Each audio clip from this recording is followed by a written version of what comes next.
Hello, children. How are you all? Hope you are doing well. As we have already completed your CBSE first book, Flamingo, class 12, and I hope you have gone through all the videos and you don't have any confusion now regarding clarity of voice, concept, theme, idea, and all. So, dear children, today I am going to start second book, Vistas, and we are going to read chapter 1 here, the third level, and its author is Jack Finney. Jack Finney is a well known American novelist. He wrote stories about time travel, as you can see in the picture. You can see a picture here of a big clock to which a man is hanging holding the arm of the clock here. And the story is about time travel. We are going to read now. Children, आपने कभी सुना है time travel के बारे में कि कोई past में 200 साल या 2000 साल पीछे चला जाता है प्रेजेंट में होते हुए भी, या फिर वो 100 साल 200 साल बाद भविष्य में क्या होने वाला है यह जानने के लिए वो फ्यूचर टाइम में चला जाता है? Very strange, how can it be possible?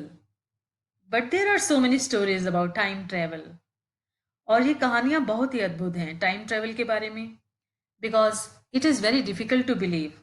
I think it is unbelievable. But you know how the universe is miraculous as well as mysterious. ये जो टाइम ट्रेवलिंग का एक ऐसा रहस्य है जिसे कोई भी नहीं जान पाया है. It is very far from reality. ये कहीं ना कहीं इंसान की अपनी बनाई हुई एक दुनिया हो सकती है जिसमें कि वो अपनी कल्पना शक्ति से एक काल्पनिक दुनिया बना लेता है. तो वो उस काल्पनिक दुनिया के अंदर कितने 100 या कितने हजार साल पीछे जा सकता है या फिर भविष्य में जा सकता है. The third level is also one of the famous stories of Jack Finney about time travel. So let's read about the story, what it says. Here, the author is asking us, have you ever had any curious experience which others find hard to believe? So पहले भी हम इस पे बात कर चुके हैं कि क्या आपको कभी ऐसा क्यूरियस एक्सपीरियंस हुआ है लाइफ के अंदर टाइम ट्रेवल के बारे में, या आपने कभी सुना है? इसके बारे में कहानियां बहुत सारी हैं और बहुत सी चीज़ें ऐसी हैं जो जब हम उनके बारे में पढ़ते हैं या सुनते हैं तो हम विश्वास नहीं कर पाते हैं. लेकिन ये दुनिया है, यहाँ कुछ भी हो सकता है. It is full of mysteries. So let's read in the chapter here. Now I am going to start the chapter. Yes. The presidents of the New York Central and the New York, New Haven and Hartford railroads will swear on a stack of timetables that there are only two. But I say there are three, because I have been on the third level of the Grand Central Station. Yes, I have taken the obvious step. I talked to a psychiatrist friend of mine, among others. I told him about the third level at Grand Central Station, and he said it was a waking dream wish fulfillment. He said I was unhappy. That made my wife kind of mad. But he explained that he meant the modern world is full of insecurity, fear, war, worry, and all the rest of it, and that I just want to escape. Well, who doesn't? Everybody I know wants to escape, but they don't wander down into any third level at Grand Central Station. So, in this paragraph, in these lines, Jack Finney says that the presidents of the New York Central and the New York, New Haven and Hartford railroads will swear on a stack of timetables that there are only two. इस paragraph में हम यहाँ देखते हैं कि यहाँ पर एक ग्रैंड सेंट्रल स्टेशन के बारे में बताया गया है जो कि एक रेलवे स्टेशन है. और वो कहते हैं कि जो प्रेसिडेंट्स हैं न्यूयॉर्क सेंट्रल के, न्यूयॉर्क के, न्यू हेवन के और हार्टफोर्ड रेल रोड्स के, ये सभी presidents will swear on a stack of timetables. ये वहां पर एक टाइम टेबल्स का timetables regarding the schedule of the rails, trains. तो जो टाइम टेबल वहां पर रखा है, stack means a pile of timetables का एक ढेर रखा हुआ है वहां पर. विल स्वीयर मीन्स कसम खाएंगे. ये सभी प्रेसिडेंट्स उस टाइम टेबल्स का जो वहां पर स्टैक रखा है उसकी कसम खाकर कहेंगे that there are only two, कि वहां पर केवल दो ही हैं, ओनली टू. तो ये दो क्या हैं? आगे हम जानते हैं इसमें। बट आई से देर आर 3, पर मैं कहता हूं कि 2 नहीं, वहां 3 है। Because I have been on the 3rd level of the Grand Central station, क्योंकि मैं ग्रैंड सेंट्रल स्टेशन के 3rd लेवल पर गया हूं। Yes, I have taken the obvious step. हाँ बिल्कुल, मैंने वहां पर अपना कदम रखा है, अपना पांव रखा है। इट मीन्स कि मैं वहां पर गया हूं। I talk to a psychiatrist friend of mine among others. तो इसके बारे में मैंने अपने एक साइकेट्रिस्ट फ्रेंड है मेरा, मेरे बहुत सारे फ्रेंड्स हैं, उसमें साइकेट्रिस्ट है एक फ्रेंड, तो मैंने उसको भी इसके बारे में बताया है। I told him about the 3rd level at Grand Central station. मैंने उसे बताया कि ग्रैंड सेंट्रल स्टेशन पर 3rd लेवल भी है। And he said it was a waking dream wish fulfilment. और उसका कहना है कि ये मेरा एक जागते हुए का सपना है, जो मेरा ख्वाब है, जो मेरे अंदर की इच्छा है, जिसे मैं पूरा करना चाहता हूँ। He said I was unhappy. और मेरे साइकेट्रिस्ट दोस्त ने ये भी बताया कि मैं अपनी लाइफ में खुश नहीं हूँ। That made my wife kind of mad. ये सुनकर मेरी वाइफ जो थी वो तो बहुत ही जैसे पागल सी हो गई। She became so disturbed, but he explain that he meant the modern world is full of insecurity, fear, war, worry and all the rest of it. पर मेरे साइकेट्रिस्ट फ्रेंड ने मुझे समझाने की कोशिश करते हुए ये भी कहा कि उसका मतलब था कि he meant the modern world is full of insecurity, कि ये जो मॉडर्न वर्ल्ड है, ये जो आज का ज़माना है, यहाँ पर बहुत सारी इनसिक्योरिटीज़ हैं, डर है, और वॉर का डर है, चिंताएं हैं, and all the rest of it. और दुनिया में, जीवन में जो भी मुश्किलें होती हैं, उन सब के बारे में उसने मुझे समझाया। And that I just want to escape. और उसका कहना था, मेरे साइकेट्रिस्ट फ्रेंड का, कि मैं इन सब चीज़ों से भागना चाहता हूँ। Well, who doesn't? ठीक है ना, कौन नहीं भागना चाहेगा? Everybody I know wants to escape. मैं तो जिसे भी जानता हूँ, हर कोई इन मुश्किलों से भागना ही चाहता है, हर कोई अपने दुखों से छुटकारा पाना चाहता है। But they don't wander down into any 3rd level at Grand Central Station. लेकिन हाँ, हर कोई जो है वो ग्रैंड सेंट्रल स्टेशन के अंदर एक 3rd लेवल नहीं बना लेता है। तो माय डियर चिल्ड्रन, हम इस पैराग्राफ में देखते हैं कि this is a story told by a 31-year-old young man whose name is Charlie. Charlie is having a friend who is psychiatrist here, and he says कि जब वो अपने साइकेट्रिस्ट फ्रेंड को अपने 3rd लेवल के बारे में बताता है, तो जो साइकेट्रिस्ट फ्रेंड है वो उसे बताता है कि ये चार्ली की एक सोची समझी दुनिया है, ऐसा कुछ नहीं है।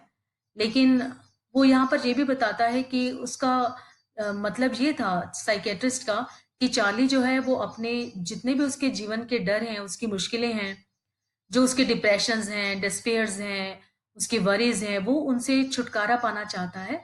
इसलिए उसने एक 3rd लेवल अपना एक खुद से क्रिएट कर लिया है। सो यहाँ पर हम ये पढ़ते हैं कि ग्रैंड सेंट्रल स्टेशन हर कोई अपनी दुनिया में नहीं बना सकता है, because everybody is not having that sense of imagination. हर किसी की कल्पना शक्ति इतनी तेज और इतनी तीव्र नहीं हो सकती है, जहां पर जितना कि चार्ली की है। तो आगे देखते हैं वो क्या कहते हैं।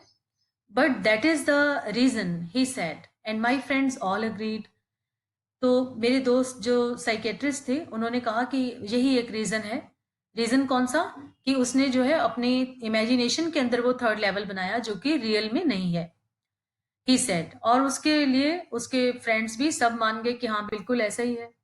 Everything points to it, they claimed. और इतना ही नहीं, उन्होंने स्ट्रांगली कहा कि हाँ, तुम्हारी हर बात इसी और इशारा करती है कि तुम जो हो वास्तविकता से बहुत दूर चले गए हो। माई stamp collecting for example, that's a temporary refuge from reality. Well, maybe, but my grandfather didn't need any refuge from reality. अब यहाँ पर चार्ली क्या कहते हैं कि हो सकता है कि जो भी बातें मैं कह रहा हूँ तुम्हें, वो मेरी इमेजिनेशन लगती है। और हाँ, ये जो मेरा स्टैम्प कलेक्टिंग का शौक है, मेरी हॉबी है स्टैम्प कलेक्टिंग।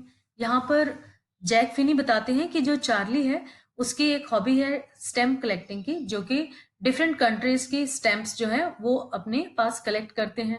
और वो कहते हैं कि that's a temporary refuse from reality. तुम इसे भी ये कहोगे कि मैं वास्तविकता से दूर भागना चाहता हूँ, ये मेरा कोई बहाना है, I am pretending, I am escaping from the reality. Well may be, चलो ठीक है मान लेता हूँ, पर क्या मेरे दादाजी, उनको भी कोई वास्तविकता से भागने की जरूरत थी? Did he need to refuge from reality? Things were pretty nice and peaceful. He says that कि things were pretty nice and peaceful in his day. कि उनके दादाजी के ज़माने में जो जीवन था वो बहुत ही शांतिमय था, बहुत ही अच्छा था। फ्रॉम ऑल आई हेयर, जितने भी लोगों से मैं सुनता हूँ, and he started my collection. और दादाजी ने ये जो कलेक्शन चार्ली के पास है वो बता रहे हैं, whatever the collection of stamps he is having from his grandfather, it's a nice collection too, blocks of 4 of practically every US issue. ये बहुत ही सुंदर कलेक्शन है जिसमें कि उन्होंने यूएस की जो स्टेम्प्स थी, अमेरिकन स्टेम्प्स, उनके भी 4 ब्लॉक्स थे उसके अंदर, और कुछ फर्स्ट डे कवर्स भी थे and so on. First day covers जहाँ पर क्या मीनिंग है कि देयर वाज, जब भी कभी वहां पर एक नई स्टैम्प लॉन्च होती थी तो जिन लोगों को स्टैम्प कलेक्शन का बहुत ज्यादा शौक होता है वो उस लॉन्च डे पे ही उस स्टैम्प को खरीदते थे, उसे एक एनवेलप में डालते, उसके अंदर एक ब्लैंक पेपर डाल देते थे और उसके ऊपर वो अपना एड्रेस राइट करके जो है अपने आप को खुद ही पोस्ट करते थे, और पोस्ट करने के बाद जो है पोस्ट ऑफिस की स्टैंप भी उस पर लग जाती थी, तो उनके पास एक प्रूफ हो जाता था कि ये उन्होंने उसी दिन वो स्टैंप खरीदी जब वो लॉन्च हुई, तो उसको वो फर्स्ट डे कवर बोलते हैं। तो ऐसे फर्स्ट डे कवर्स भी उनके पास थे, चार्ली के पास, एंड सो ऑन, और बहुत सारी चीजें। President Roosevelt collected stamps too, you know. Charlie अपने फ्रेंड्स को बोलते हैं कि मालूम है तुम्हें, प्रेसिडेंट रूजवेल्ट भी स्टैम्प कलेक्शन किया करते थे। यहाँ पर कहीं ना कहीं चार्ली फिर अपने आप को एस्केप करते हुए नजर आते हैं, जहां पर वो प्रेसिडेंट रूजवेल्ट का एग्जाम्पल दे रहे हैं। Anyway, here is what happened at Grand central. आगे वो बताते हैं कि ग्रैंड सेंट्रल में हुआ क्या उनके साथ। One night last summer, I worked late at the office. I was in a hurry to get uptown to my apartment, so I decided to take the subway from Grand Central because it was faster than the bus. He says that one night when he was late at office and he decided to take the subway of the Grand Central because he wanted to reach home earlier. एक रात जब Charlie office में late हो गए थे तो उन्होंने grand Central station वाले सबवे से जाना ही ठीक समझा, क्योंकि उन्हें लगता था कि जो ट्रेन है वो बस से ज्यादा फास्ट चलेगी और वो जल्दी घर पहुंच पाएंगे। Now I don't know why this should have happened to me. अब वो कहते हैं कि मुझे समझ में नहीं आया, मुझे नहीं पता चला कि ये मुझे क्या हुआ, ऐसा कैसे हुआ। I am just an ordinary guy name Charlie. मैं एक बहुत ही साधारण आदमी हूँ, बहुत ही साधारण लड़का हूँ, मेरा नाम चार्ली है, 31 ईयर्स ओल्ड। और मैं 31 ईयर्स का हूँ and I was wearing a tan gabardine suit and a straw hat with a fancy band. और मैंने गाबाडाइन सूट पहना था, स्ट्रॉ हैट पहनी हुई थी जिस पर कि एक फैंसी बैंड था, अट्रैक्टिव बैंड था। I passed a dozen man who look just like me. और वो बताते हैं कि जब मैं ग्रैंड सेंट्रल स्टेशन के अंदर गया तो वहां पर बहुत सारे दर्जनों आदमी मेरी ही तरह दिखाई दे रहे थे। They were dressed up like me and I was not trying to escape from anything. और हाँ, मैं किसी चीज से भागना नहीं चाह रहा था। I just wanted to get home to Louisa my wife. मैं तो अपनी वाइफ लुइसा के पास जाना चाहता था, पहुंचना चाहता था। I turned into Grand Central from Vanderbilt Avenue and went down the steps to the first level. आगे चार्ली हमें बताते हैं कि ही turned into grand central from Vanderbilt Avenue. Vanderbilt Avenue से वो ग्रैंड सेंट्रल में चले गए और वहां पर नीचे की ओर जो सीढ़ियां जा रही थी वहां से वो फर्स्ट लेवल पर गए। Where you take train like the 20th century, जहां से 20th सेंचुरी की ट्रेन मिलती थी। आप देखें कि अभी क्या रियल लाइफ में कोई 20th सेंचुरी की ट्रेन हम देखते हैं जो हमें 20th सेंचुरी लेकर जाएगी। Because the story is on the theme of time travel, that's why Charlie is telling about it. Then I walk down another flight to the second level. और फिर वो कहते हैं कि फिर मैं और नीचे गया सेकेंड लेवल में, where the suburban trains leave from, जहां से सब अर्बन ट्रेन चलती थी। Ducked into an arched doorway, तो मैं वहां पर एक आर्क शेप में एक दरवाजा था, जल्दी से उसके अंदर चला गया। डग्ड into means I rushed into an arc doorway heading for the Subway, जो कि सबवे की ओर जाता था, एंड गॉट लॉस्ट, और मैं वहां पर खो सा गया। दैट्स इजी टू डू, ये बहुत ही आसान है। यहाँ पर वो ये बताना चाहते हैं कि जो ग्रैंड सेंट्रल स्टेशन है वो इतना बड़ा है कि वहाँ पर बहुत सारे दरवाजे हैं, बहुत सारे कॉरिडोर्स हैं और कोई भी वहाँ पर आसानी से हो सकता है। बहुत ही आसान था ये। I have been in and out of Grand Central hundreds of times, but I am always bumping into new doorways and stairs and corridors. Charlie यहाँ पर कहते हैं कि वो ग्रैंड सेंट्रल स्टेशन में पहले भी हंड्रेड्स ऑफ टाइम सैकड़ों बार आ चुके थे and I am always bumping into new doorways. और जब भी वो बताते हैं कि जब भी मैं यहाँ पर आता हूँ हर बार मुझे यहाँ पर नए दरवाजे, सीढ़ियाँ या फिर कॉरिडोर्स मिलते हैं। क्योंकि हो सकता है कि जो ग्रैंड सेंट्रल स्टेशन है वो इतना बड़ा था और उसमें जो है डे बाय डे कंस्ट्रक्शन होती रहती होगी और जब भी चार्ली वहां जाता है तो वहां पर उसे वो नए दरवाजे और नई कॉरिडोर्स मिलती हैं। यहाँ पर कहीं ना कहीं जैक फिनी इशारा करते हैं उन डिप्रेशंस की और उन रिस्पॉन्सिबिलिटीज, उन डिफिकल्टीज की और जो हमारी लाइफ में होती हैं, जो क्योंकि हम जीवन में दिन पे दिन कभी भी हमें नई नई मुसीबतों में हम घिर जाते हैं, तो उन्हीं शायद उन्हीं की ओर जैक फिनी यहाँ पर इशारा कर रहे हैं जिनको वो डोरवेज, स्टेयर्स और कॉरिडोर्स का नाम देते हैं। Once I got into a tunnel about a mile long and came out in the lobby of the Roosevelt Hotel. और यहाँ पर वो बताते हैं कि चार्ली कहता है कि एक बार तो ऐसा हुआ, मैं 1 मील लंबी जो है टनल थी, सुरंग थी, उसमें चला गया and came out in the lobby of the Roosevelt hotel. और वह कहाँ पर निकला? वहां से रूजवेल्ट होटल की लॉबी में पहुंच गया सीधी। Another time I came up in an office building on 46 street. एक बार फिर और हुआ ऐसा उनके साथ। वो कहते हैं कि एक बार तो मैं 46 स्ट्रीट में एक ऑफिस बिल्डिंग थी वहां पहुंच गया, 3 ब्लॉक्स अवे, जो कि ग्रैंड सेंट्रल स्टेशन से 3 ब्लॉक्स ही दूरी पर थी। Sometimes I think Grand Central is growing like a tree, pushing out new corridors and staircases like roots. अब इन लाइन में हमें जैक फिनी बताते हैं कि चार्ली ऐसा सोचते हैं कि कभी कभी तो वो ग्रैंड सेंट्रल स्टेशन को उनको लगता है जैसे कि वो एक पेड़ है। जैसे एक पेड़ बढ़ता जाता है ऐसे ही ग्रैंड सेंट्रल स्टेशन का साइज, उसका एरिया, उसका स्पेस जो है वो बढ़ता रहता है, जिसमें कि नए नए कॉरिडोर्स हैं और स्टेयर केस हैं। जैसे किसी पेड़ की जो रूट्स होती हैं वो फैलती रहती हैं, ऐसे ही ग्रैंड सेंट्रल स्टेशन भी इतना फैल रहा है। तो आगे देखते हैं वो क्या कहते हैं। Yes, there is probably a long tunnel that nobody knows about feeling its way under the city right now. तो कहते हैं कि शायद there is probably a long tunnel, एक लंबी यहाँ पर टनल है जिसके बारे में कोई नहीं जानता कि it's way under the city right now, कि इसका जो रास्ता है वो शहर में इस समय कहाँ पर है। On its way to Times Square, इसका रास्ता किस ओर जाएगा? टाइम स्क्वायर की ओर जाएगा। And maybe another to Central Park, या फिर कोई सिरा इसका सेंट्रल पार्क की ओर जाएगा। And maybe because for so many people through the years Grand Central has been an exit. And maybe और हो सकता है because for so many people through the years Grand Central has been an exit, क्योंकि ये जो grand Central station है ये कई सालों से बहुत सारे लोगों के लिए एक एग्जिट का काम कर रहा है, जहां से वो बचकर निकल जाते हैं। यहाँ पर the author Jack Finney is trying to tell us that Grand Central Station which has been created in the imagination of Charlie, he wants to tell us that it has been used for so many years by so many people and it has become an exit for them, a way of escape, बचने का एक रास्ता।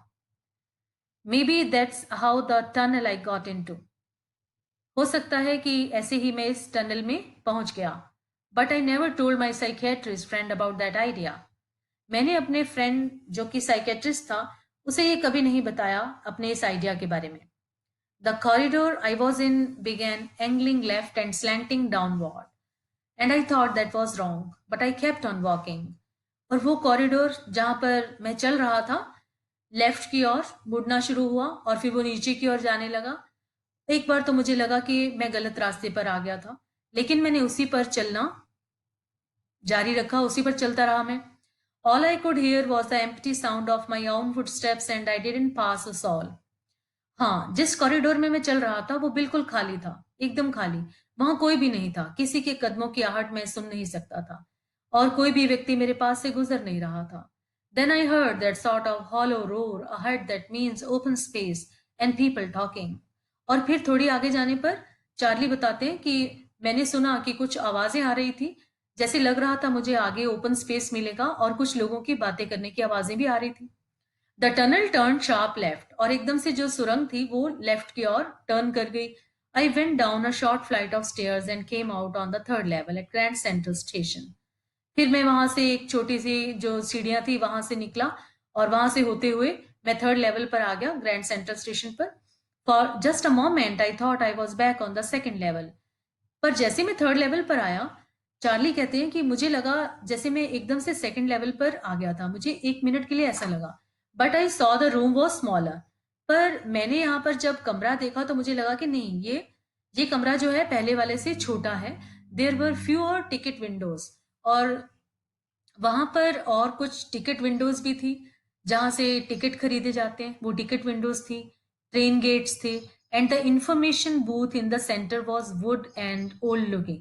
और यहाँ पर कमरा था, खिड़कियां थी, टिकट खिड़कियां. और चार्ली ने यहाँ पर क्या देखा कि वहां पर एक इंफॉर्मेशन बूथ भी बना हुआ है जो कि लकड़ी का बना हुआ था और काफी पुराना था. And the man in the booth wore a green eye shade and long black sleeve protectors. और वहां पर इंफॉर्मेशन बूथ में एक जो है एक व्यक्ति बैठे हुए थे. उन्होंने ग्रीन आई शेड पहना हुआ था, उनकी आंखों पर ग्रीन आई शेड था और उन्होंने अपने बाजू पर प्रोटेक्टर्स भी पहने थे. The lights were dim and sort of flickering. The lights were very low, dim and they were flickering. Then I saw why they were open flame gas lights.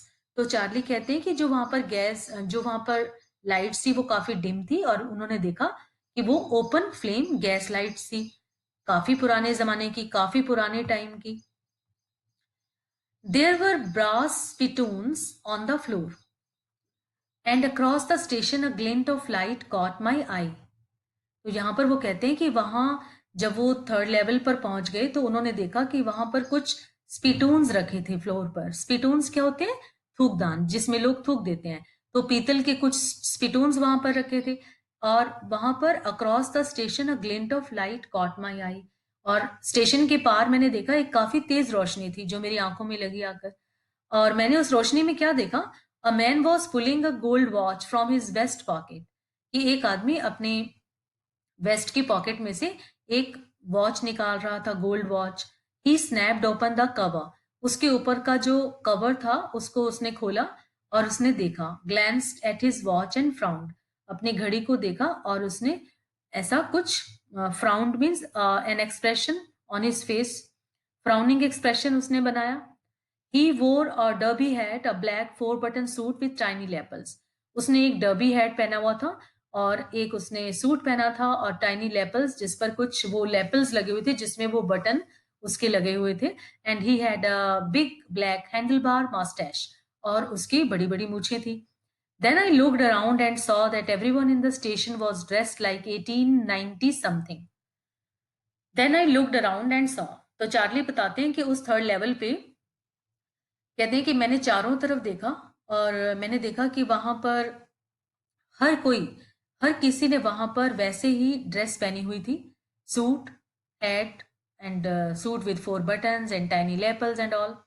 And he had also a big black handlebar moustache और सबकी बड़ी बड़ी मूछें थी.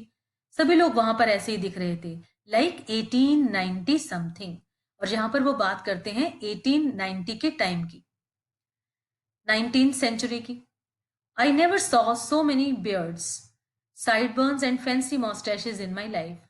और वो बताते हैं कि वहां पर सभी लोगों ने एक जैसे ड्रेस पहने हुए थे, सब दिखाई भी एक जैसे दे रहे थे. और कहते हैं कि मैंने पहले भी अपने लाइफ में कभी ऐसा नहीं देखा था, इतने सारे बियर्ड्स की, इतनी सारी दाढ़ी वाले लोग, साइड बर्न्स और फैंसी मस्टैशेस कभी नहीं देखा था. तो कब देखा उन्होंने? जब वो 1890s के टाइम में पहुंच गए Charlie. A woman walked in through the train gate. और एक वुमन भी दिखाई दी उन्हें ट्रेन गेट के पास. She wore a dress with leg of mutton sleeves and skirts to the top of her high button shoes. उसने skirt top पहना हुआ था और हाई शूज पहने थे. Back of her, out on the tracks, I caught a glimpse of a locomotive, a very small courier and ives locomotive with a funnel shaped stack. And then I knew. और बिल्कुल ठीक उस औरत के पीछे मैंने क्या देखा कि वहां पर जो है आउट ऑन द ट्रैक्स के ऊपर मैंने देखा कि वहां पर एक गाड़ी खड़ी हुई थी, लोकोमोटिव, जिस पर लिखा था कुरियर एंड आइव्स, और ये फनल शेप्ड स्टैक भी था उसमें एक। तो मुझे वहां पर पता चल गया, मुझे वहां पर विश्वास हो गया कि यस, मैं थर्ड लेवल पर पहुंच गया था। एंड देन आई न्यू, यहाँ पर उनका कहने का मतलब है कि हाँ, मुझे तब समझ में आ गया था कि मैं थर्ड लेवल पर हूँ। अब वो यकीन को पूरा अच्छे से अपने आप को यकीन दिलाना चाहते थे, तो वो आगे कहते हैं कि to make sure I walked over to a news boy. तो अपने आप को अच्छे से जो है कंफर्म करने के लिए मैं वहां पर एक न्यूज बॉय के पास गया जो न्यूज़पेपर बेच रहा था, and glanced at the stack of papers at his feet. और कुछ अखबार के जो स्टैक्स पड़े हुए थे उसके पाँव के पास मैंने उसको देखा। इट वॉज द वर्ल्ड, और उन अखबार के ऊपर अखबार का नाम लिखा था, उसका नाम क्या था? The world. And the world hasn't been published for years. और मैं जान गया कि वो अखबार जिसका नाम द वर्ल्ड था वो काफी सालों से प्रिंट ही नहीं हुई थी, पब्लिश ही नहीं हुई थी। The lead story said something about president Cleveland, और उसका जो फर्स्ट पेज पे जो लीड स्टोरी थी, मेन हेडलाइंस थी, वो प्रेसिडेंट क्लीवलैंड के बारे में थी। I have found that front page since in the public library files. ये फ्रंट पेज मैंने पब्लिक लाइब्रेरी में से लिया था, एंड इट वॉज प्रिंटेड जून 11 1894। तो अब यहाँ पर चार्ली कब की बात कर रहे हैं? 1894। 1894 का पेपर भी उन्होंने वहां पर देखा है। Then he says, I turned toward the ticket windows, knowing that here, on the third level at Grand Central, I could buy tickets that would take Louisa and me anywhere in the United States we wanted to go. और वो ये कहते हैं कि उसके बाद मैं ticket खिड़की की ओर मुड़ा, और नोइंग दैट हेयर, मुझे पता था कि इस खिड़की से जब मैं टिकट लूंगा on the third level at Grand Central, जो कि ग्रैंड सेंट्रल स्टेशन के थर्ड लेवल पर है, I could buy tickets that would take Louisa and me anywhere in the United States we wanted to go. कि यहाँ से ticket लेने के बाद जो है हम यूनाइटेड स्टेट्स में जहां भी जाना चाहें, मैं अपनी वाइफ लुइसा को लेकर जा सकता हूँ। इन द ईयर 1894, और वो बात करते हैं 1894 के टाइम की। And I wanted 2 tickets to Galesburg, Illinois. And he wanted to take 2 tickets as he wanted to go to Galesburg, Illinois. वो गेल्सबर्ग जाना चाहते हैं Charlie. Have you ever been there? It's a wonderful town still, with big old frame houses, huge lawns, and tremendous trees whose branches meet overhead and roof the streets. और बताते हैं Galesburg के बारे में कि कितनी खूबसूरत जगह है। वो बताते हैं कि तुम कभी गए हो वहां पर? बहुत ही खूबसूरत शहर है, बहुत ही अद्भुत है। वहां पर बड़े बड़े घर हैं, ह्यूज लॉन्स, बड़े बड़े बगीचे हैं, और काफी बड़े बड़े पेड़ हैं जिसकी टहनियां जो हैं ऊपर बाहर की ओर काफी फैली हुई हैं, जो कि वहां की स्ट्रीट्स की एक रूफ का जो है पिक्चर पोर्ट्रे करती हैं। वहां पर ऐसा लगता है पेड़ की टहनियों की एक छत सी बन गई है, इतनी ग्रीनरी है वहां पर, इतना खूबसूरत शहर है, वो बताना चाह रहे हैं यहाँ पर। And he says, and in 1894 summer evenings were twice as long and people sat out in their lawns. कि 1894 की जो गर्मियां हैं वहां पर, गर्मी के समय शाम के समय वहां पर, क्योंकि शाम जो है वो काफी लंबी होती है, और लोग जो है अपने घर के बाहर बगीचे में बैठ जाते हैं। The man smoking cigars and talking quietly, लोग जो हैं आदमी लोग वहां पर सिगार पीते हैं और आपस में बातें करते हैं। The women waving palm leaf fans, और वहां पर जो वुमेन बैठी हैं उनके हाथ में पाम लीफ के फैंस हैं, पाम की पत्तियों के पंखे बने हुए हैं, हाथ के पंखे। With the fireflies all around in a peaceful world, और उनके चारों तरफ जुगनू उड़ रहे हैं। फायरफ्लाइज जुगनू होते हैं, जो छोटे छोटे इंसेक्ट्स होते हैं जो उड़ते हैं तो उसमें से लाइट निकलती है। तो fireflies are, these are Jugnu all around in a peaceful world. Peaceful world जहां पे चार्ली बताते हैं कि 1894 का टाइम जो कि काफी पीसफुल था, वहां पर लोग जो है बहुत ही शांति से रहते थे, where the people lived a life full of peace and harmony as they didn't see the 2 deadliest world wars, and the atmosphere was quite peaceful there. So to be back there with the First World War still 20 years off and World War II over 40 years in the future, I wanted 2 tickets for that. तो Galesburg उस जगह के बारे में यहाँ पर बात करते हैं चार्ली कि to be back there with the First World War still 20 years off, कि जहाँ पर फर्स्ट वर्ल्ड वॉर जो है 20 ईयर्स पहले हुआ and world war second over 40 years in the future, और जो वर्ल्ड वॉर 2 है उसको फ्यूचर में 40 ईयर्स के बाद हुआ। आई वॉन्टेड 2 टिकट्स, उसके लिए मुझे 2 टिकट्स चाहिए। He says here, the clerk figured the fare, he glanced at my fancy headband.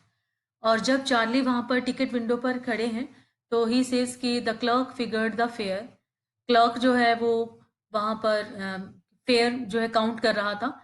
He glanced at my fancy headband, clerk saw my fancy hat, but he figured the fare, but he continued counting the fare, and I had enough for 2 coach tickets one way. और जहाँ पर Charlie बताते हैं कि मेरे पास जो है 2 tickets के एक तरफ के जो है पैसे थे, मेरे पास एक तरफ का फेयर मैं दे सकता था। But when I counted out the money and looked up, the clerk was staring at me. पर जब मैंने पैसे गिनकर ऊपर देखा तो देखा कि जो क्लर्क था वो मुझे ही देख रहा था। He nodded at the bills. उसने पैसों की ओर देखा और कहा, That ain't money, mister.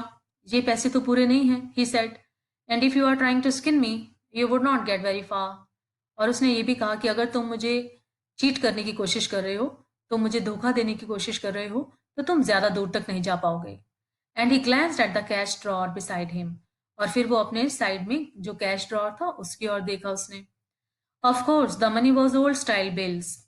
तो चार्ली बताते हैं कि उसके जो ड्रॉर था, उसके ड्रॉर में पुराने जमाने के जो पैसे थे वो पड़े हुए थे, करेंसी।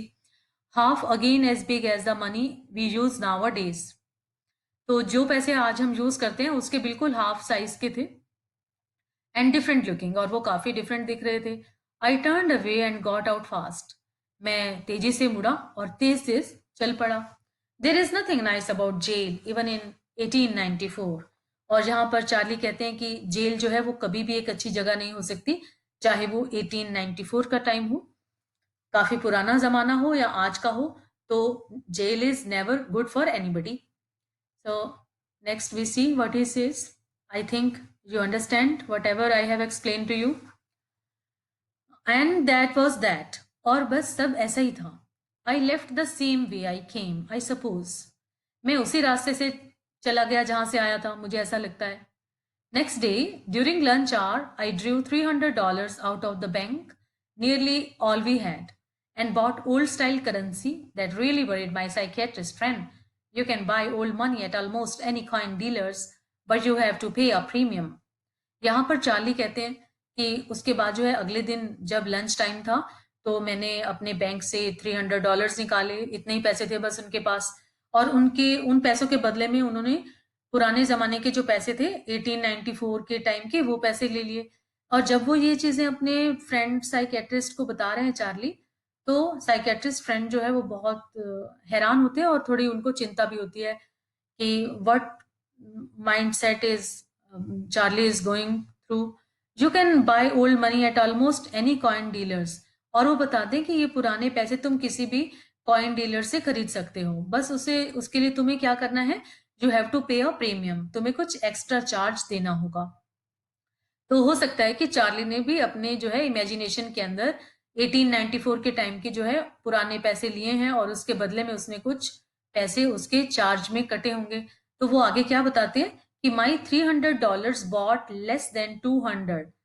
300 के बदले में उन्हें 200 से भी कम पैसे वापस मिले थे इन ओल्ड स्टाइल बिल्स, पुराने जमाने की करेंसी में। But I didn't care. पर वो कहते हैं कि मुझे इस चीज की कोई परवाह नहीं थी। Eggs were 13 cents a dozen in 1894। तो 1894 में एग्स का रेट भी 13 सेंट्स था, ऐसा वो बताते हैं। तो यहाँ पर हमें क्या पता चलता है कि जो चार्ली है वो अपनी काल्पनिक दुनिया में जब 1894 में चले गए हैं, उसके बारे में वो अपने साइकेट्रिस्ट फ्रेंड को बता रहे हैं। इतना ही नहीं, वो यहाँ पर वहां पर उस समय रेलवे स्टेशन पर का उसका जो इंफ्रास्ट्रक्चर है वो कैसा है, वहां पर जो टिकट विंडो पर जो क्लर्क बैठा है उसने क्या कपड़े पहने हैं, उसके ड्रॉर में कैसे पैसे हैं, ये सब वो अपने साइकेट्रिस्ट फ्रेंड को बताते हैं। तो आगे देखते हैं कि चार्ली क्या कहते हैं। But I have never again found the corridor that leads to the third level at Grand Central Station, although I have tried often enough. वो बताते हैं कि I have never again found the corridor. मैंने third level पर दोबारा से कभी वो कॉरिडोर नहीं देखा है जो उन्होंने देखा था। हालांकि मैंने बहुत बार कोशिश की, पर नहीं, वो थर्ड लेवल मुझे फिर कभी नजर नहीं आया। Louisa was pretty worried when I told her all this and didn't want me to look for the third level anymore. And after a while, I stopped. I went back to my stems.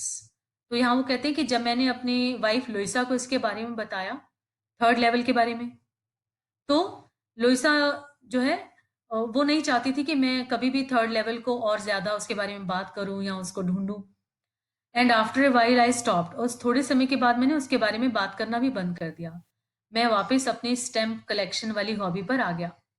But now we are both looking every weekend because now we have proof that the third level is still there. अब Charlie कहते हैं कि लेकिन अब मुझे विश्वास है कि थर्ड लेवल सच में है, तो मैं और मेरी वाइफ जो है हर वीकेंड पे उसके बारे में बात करते हैं, उसको ढूंढते हैं। My friend Sam winner disappeared. Nobody knew where, but I sort of suspected because Sam's a city boy and I used to tell him about Galesburg. I went to school there and he always said he liked the sound of the place, and that's where he is, all right, in 1894. Now here, Charlie जो है वो क्या कहती है कि मेरा जो friend था सैम सैम यहाँ पे वो अपने फ्रेंड साइकेट्रिस्ट फ्रेंड को बोल रहे हैं। साइकेट्रिस्ट का नाम अब यहाँ पर है सैम। तो सैम जो है वो वहां से गायब हो गया, कोई नहीं जानता कि वो कहाँ चला गया था। लेकिन हाँ, चार्ली को मालूम था। चार्ली को लगता था कि वो जरूर गेल्सबर्ग गए होंगे, साइकेट्रिस्ट फ्रेंड, क्योंकि चार्ली को लगता था कि सैम जो है वो एक शहर का रहने वाला लड़का था, और चार्ली कई बार अपने शहर गेल्सबर्ग के बारे में उन्हें बताता रहता था, क्योंकि वो वहां पर स्कूल में पढ़ते थे। तो चार्ली उन्हें बताता था कि कितना खूबसूरत और कितना अद्भुत शहर है। तो शायद चार्ली की बातों से ही जो है वो वहां पर गेल्सबर्ग चला गया, and that is where he is. और हाँ, अब वो गेल्सबर्ग में ही है, बिल्कुल ठीक, 1894 में। अब 1894 में जो चार्ली है वो अपने फ्रेंड साइकेट्रिस्ट को भी 1894 में यहाँ पर मिल रहा है। Because one night, fussing with my stamp collection, I found, well, do you know what a first day cover is? तो वो बताते हैं कि एक रात क्या हुआ, जब वो अपनी स्टैम्प कलेक्शन को देख रहे थे, तो उसमें एक उनको क्या मिला। Do you know what a first day cover is? तुम्हें पता है फर्स्ट डे कवर क्या होता है? ये मैं आपको पहले चैप्टर में बता चुकी हूँ कि फर्स्ट डे कवर क्या होता है, तो अभी हम आगे यहाँ पर डिटेल में फिर से पढ़ लेते हैं। When a new stamp is issued, जब एक नई स्टैम्प इशू होती है, stamp collectors buy some and use them to mail envelopes to themselves on the very first day of sale. कि जो स्टैम्प कलेक्टर्स होते हैं वो पहले ही दिन उस स्टैम्प को खरीद लेते हैं और फिर एक एनवेलप में डालकर उसे खुद को पोस्ट कर देते हैं। And the postmark proves the date, और वहां पर डेट भी आ जाती है। The envelope is called a first day cover, और वो एनवेलप ही फर्स्ट डे कवर है। दे आर नेवर ओपन्ड, उन्हें कभी खोलते नहीं हैं वो लोग, उनको बस अपने कलेक्शन में ऐड कर लेते हैं और रख लेते हैं। You just put blank paper in the envelope, और उस एनवेलप में वो एक ब्लैंक पेपर, एक खाली पेज भी डाल देते हैं। That night, among my oldest first day covers, I found one that should not have been there. अब चार्ली बताते हैं कि उस रात को जब वो अपने स्टैम्प कलेक्शन देख रहे थे, तो उन्हें उसमें से एक फर्स्ट डे कवर मिला, जो कि वो सोचते थे कि उन्हें उनके पास नहीं होना चाहिए था। चार्ली की कलेक्शन में वो जो एनवलप था वो पहले कभी नहीं था, जो उन्होंने उस रात को देखा। बट देयर इट वॉज, पर ये तो था वहां पर। It was there because someone had mailed it to my grandfather at his home in Galesburg. Charlie को लगता है कि ये जो एनवेलप है ये उसके दादाजी को किसी ने गेल्सबर्ग में भेजा होगा। That's what the address on the envelope said, क्योंकि उस एनवेलप के ऊपर जो एड्रेस लिखा था वो गेल्सबर्ग का था। And it had been there since July 1894, और ये 18 जुलाई 1894 से था वहां पर। The post mark showed that, क्योंकि उस पर स्टैंप लगी हुई थी पोस्ट ऑफिस की, तो जो उसे चार्ली को पता चल रहा था कि ये कब का था। Yet I didn't remember it at all, Charlie कहते कि हाँ, मुझे इसके बारे में कुछ याद नहीं था। The stamp was a 6 cent, stamp जो है वो 6 सेंट की थी, स्टैम्प की कीमत 6 सेंट। और उसका कलर कैसा था? Dull brown, with the picture of President Garfield. और वहां पर उस स्टैम्प के ऊपर प्रेसिडेंट गारफील्ड का फोटो बना हुआ था, पिक्चर था. Naturally, when the envelope came to Granddad in the mail, it went right into his collection and stayed there till I took it out and opened it. अब Charlie बताते हैं कि naturally ये जो एनवेलप है, first day cover, ये grand dad के, उसके दादाजी के मेल में आया होगा और उन्होंने कलेक्शन में रख दिया होगा. जब तक कि इसे मैंने नहीं उठाया, मैंने खोला नहीं है इसे. तो जब वो अपना उसको कभी खोलते नहीं थे फर्स्ट डे कवर को, तो अब यहाँ पर चार्ली क्या करेंगे कि the paper inside wasn't blank. Charlie ने उस एनवेलप को खोल लिया है, पेपर को खोल लिया है. तो अब वो क्या बताते हैं कि जो कागज था अंदर, पेपर था, वो बिल्कुल खाली नहीं था. Sorry, the paper inside was not blank. जो पेपर था वो खाली नहीं था. इट रेड, इस पर लिखा था, एड्रेस लिखा था 941 Billiard Street, Galesburg, Illinois, July 18, 1894. Charlie, I got to wishing that you were right. तो एड्रेस भी लिखा था और चार्ली के नाम पर लिखा था कि Charlie, I got to wishing that you were right. मैं सोचता था, मैं ऐसी कामना करता था कि काश तुम ठीक हो, तुम ठीक कहते हो. Then I got to believing, और फिर मुझे विश्वास होने लगा, यू वर राइट, कि तुम ठीक थे. And Charlie, it's true. और हाँ चार्ली, ये सच है. I found the third level. I have been here 2 weeks and right now down the street at the Daily's someone is playing a piano and they are all out on the front porch singing Seeing Nellie Home. तो वो बोलते हैं कि Charlie, तुम ठीक ही कहते थे, ये सच है. मैंने ढूंढ लिया है, थर्ड लेवल है, और मैं 2 हफ्ते से थर्ड लेवल पर हूं, और इस समय भी नीचे स्ट्रीट में जहां पर कुछ लोग पियानो बजा रहे हैं और उस पर वो गाना बज रहा है, सीइंग नेली होम, इस नाम से वो गाना बज रहा है. And I am invited over for lemonade, और मैं भी इस पार्टी में इन्वाइटेड हूँ. Come on back Charlie and Louisa. Charlie और लुइसा, तुम भी वापस आ जाओ. Keep looking till you find the third level. और हाँ, तुम जब तक थर्ड लेवल ना मिल जाए, तुम उसको तलाश करते रहना, ढूंढते रहना. इस वर्थ इट, यही ठीक रहेगा, बिलीव मी, मेरा विश्वास करो. The note is sine Sam, और उस नोट के नीचे किसके साइन किए हुए थे? सैम के. At the stamp and coin store I go to, I found out that Sam bought $800 worth of old style currency.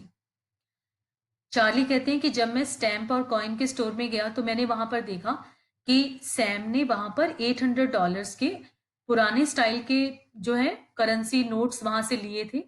That ought to set him up in a nice little hay feed and grain business. ये पैसे उसे उसके मनपसंद काम business करने के लिए काफी थे, जिसमें कि वो हे फीड और ग्रेन का बिजनेस करना चाहता था. He always said that's what he really wished he could do.